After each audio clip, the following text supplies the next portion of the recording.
It's a small vehicle with huge potential. UPS and Matternet, a Silicon Valley drone company, are launching the first revenue drone delivery program in the U.S. at WakeMed Hospital in Raleigh, North Carolina. UPS's interest in this technology has completely changed the game. When a company like UPS shows up and shows interest, it legitimizes the entire industry, and it really accelerates the entire industry. The automated drone service is already underway, with flights every day carrying real medical samples. We are using this pilot with Matternet and WakeMed Hospital to really gain learnings, work with the FAA and the DOT to really start to understand how we can drive technology forward in the future for different delivery modes and modes of transport.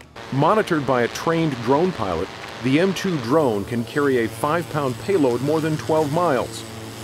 In Raleigh, it's being used to carry medical samples for testing at the hospital's main lab, reducing transit time from hours by ground courier to potentially just minutes, benefiting patients with quicker test results. Drones have the potential to reshape the way we design our healthcare system. This pioneering service is managed by UPS's Advanced Technology Group. Bala Ganesh, who leads the group, calls drones the tip of the spear in the company's transformation efforts. What you're seeing is transformation in action, right? It's going to play over the next 4 or 5 years, but today is a stepping stone, that first step to getting to that journey.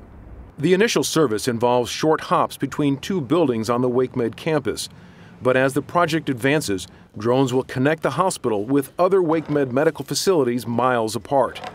And UPS is talking to other hospital systems about drone technology as well.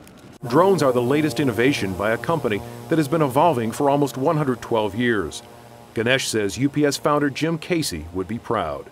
And today, I think if he were alive, he would be looking and saying, man, this is awesome. This is something we need to be a part of as we go forward.